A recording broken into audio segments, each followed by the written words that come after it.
Kakkanad Peechatt കുടുംബയോഗം Christmas പുതുവത്സര ആഘോഷം നടത്തി. കുടുംബയോഗത്തിന്റെ മുഖ്യ രക്ഷാധികാരി ഫാദർ ഇമ്മാനുവൽ പീച്ചാട്ട് ഉദ്ഘാടനം നിർവഹിച്ചു.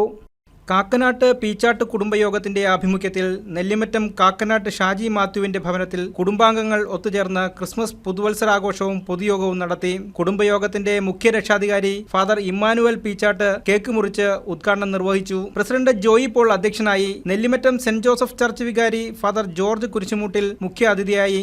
യൂത്ത് ഫോറത്തിന്റെ നേതൃത്വത്തിൽ ഒരുക്കിയ ആകർഷകമായ സമ്മാന പൊതികൾ അടങ്ങിയ ക്രിസ്മസ് ട്രീയുടെ ഉദ്ഘാടനം ഫാദർ റോണേഴ്സ് പീച്ചാട്ട് നിർവഹിച്ചു. വനിതാ ഫോറം പ്രതിനിധി സൂസൻ റോയി സംഘവും ചേർന്ന് ക്രിസ്മസ് കരോൾ ഗാനങ്ങൾ ആലപിച്ചു. സെക്രട്ടറി ജിജോ ജോസഫ് വാർഷിക റിപ്പോർട്ടും വരവ് ചെലവ് കണക്കുകളും അവതരിപ്പിച്ചു. ഫാദർ റോണേഴ്സ് പീച്ചാട്ട്, brother Albert Peechatt, Soly Shaji, Anna Susan Roy എന്നിവർ സംസാരിച്ചു. വൈസ് പ്രസിഡന്റ് സോളി ജോർജ് സ്വാഗതവും youth forum coordinator Dijil Sebastian നന്ദിയും പറഞ്ഞു. സമ്മേളനാനന്തരം 1 സെന്റിലെ ആധുനിക കുറ്റി കുരുമുളക് കൃഷി രീതികളെക്കുറിച്ച് കാർഷിക വിദഗ്ധൻ കെ ആന്റണി കാക്കനാട്ട് ക്ലാസുകൾ നയിച്ചു. News desk KCV news.